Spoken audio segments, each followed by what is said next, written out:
नमस्कार। मैं हूँ नोएडा निवासी पंडित संतोषमा भारद्वाज, एक सेवानिवृत्त प्रधानाचार्य और हस्तरेखा विशेषज्ञ। आज की प्रस्तुति है हाथ के पर्वतों के ऊपर पाए जाने वाले द्वीप। आप ये देखेंगे कि मस्तिष्क रेखा, हृदय रेखा, भाग्य रेखा और पर्वत, इन पर हमें द्वीप दिखाई देते हैं।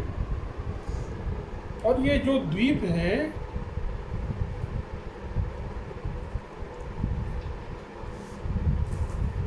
पर्वतों के ऊपर, केवल एक स्थान ऐसा है जहाँ ये शुभ है, अन्यथा द्वीप जहाँ कहीं भी दिखाई देता है, हाथ की रेखा पर दिखाई दे, पर्वत के ऊपर दिखाई दे, ये हर जगह अशुभ है। मैं संक्षिप्त में इसका वर्णन कर रहा हूँ।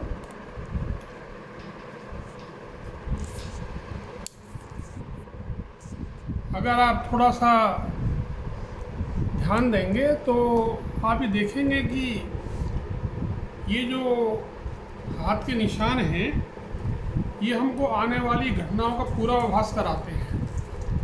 और ये मेरा मानना है कि, और मैंने देखा भी है प्रैक्टिकल लाइफ में, अगर हम प्रयास करें तो आने वाले व्यवधान से हमें मुक्ति मिल जाएगी। तो आज मैं जो आपको बता रहा हूँ वो है, सबसे पहले देखिए, अंगूठे के और वीनस, शुक्र की संधि पर पाए जाने वाला ये द्वीप, ये दोनों ही द्वीप, केवल ये दोनों द्वीप शुभ हैं, क्योंकि ये पुत्र प्राप्ति को प्रदर्शित करते हैं। अगर ये द्वीप कमज़ोर है, कटा फटा है, टूटा हुआ है, तो अबॉर्शन होगा। हालांकि हम संतान की प्राप्ति के लिए अन्य स्थान भी देखते हैं, यहाँ खड़ी हुई रेखाएं देखते हैं, हृदय रेखा की निम्न शाखाएं देखते हैं, यहाँ खड़ी हुई लाइनें देखते हैं शनि के ऊपर, और शुक्र के ऊपर काले धब्बे या तिल देखते हैं। परंतु ये एक लगभग निश्चित चिन्ह है जो अपना फल प्रदान करता ही करता है। अब मैं आपको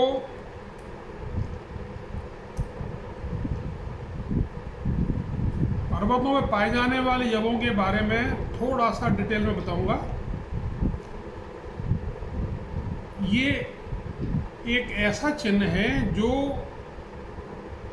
जहाँ भी कहीं पाया जाएगा, उसी स्थान पर पर्वत हो या रेखा हो, उसके अच्छे गुणों को कम कर देगा।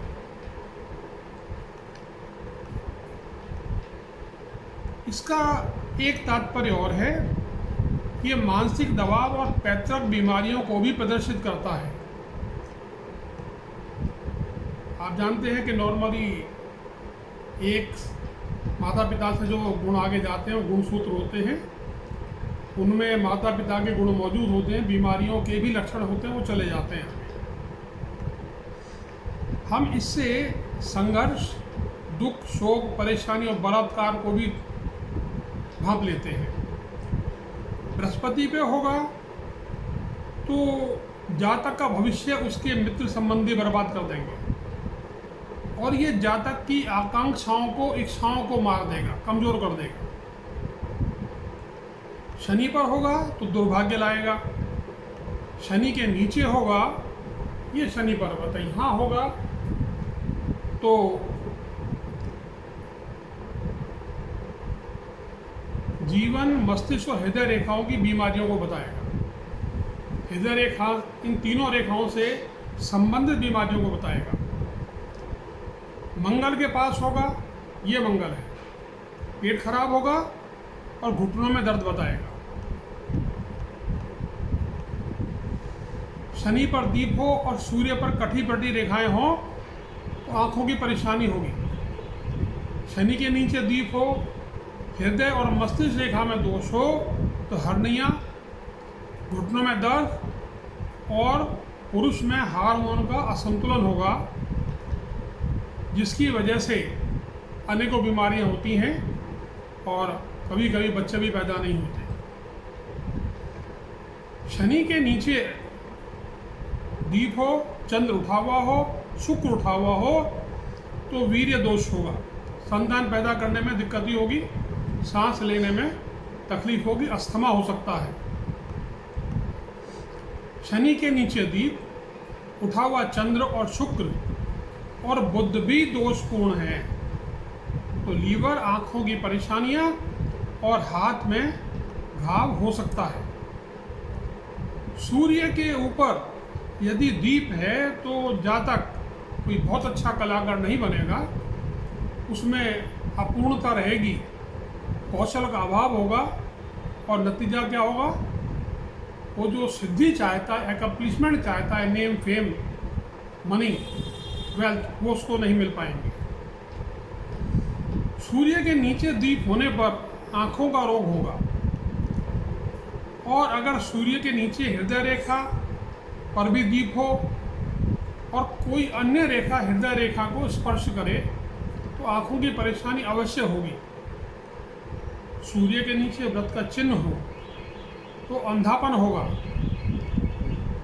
और आँखों में किसी बाहरी वस्तु, कील वगैरह किसी ऐसी चीज़ का आघात होगा, चोट लगेगी। और मैंने जो प्रैक्टिकली देखा बता रहा हूँ मैं आपको, यहाँ दीप है और यहाँ हृदय रेखा पर तिल है, काला दाग है, अंधापन निश्चित है लगभग।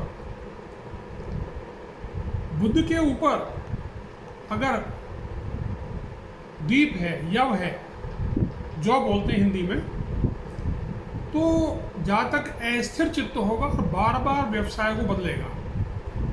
मंगल पर इस चिन्ह का होने का मतलब यह है कि जातक कमजोर होगा, डरपोक होगा और कायर होगा। शुक्र के ऊपर दीप के साथ साथ यदि क्रॉस हो तो अच्छा खासा रिश्ता होते होते टूट जाएगा। शुक्र पर अन्य स्थान पर भी दीप हो तो जातक फालतू कल्पना करने वाला होगा और जनूनी होगा, यानी तैश में आगे कुछ भी उठपटांग हरकत कर सकता है। शुक्र से रेखा चलकर कहाँ तक गई, विवाह रेखा तक, और उसमें दीप है, तलाक निश्चित है। क्यों?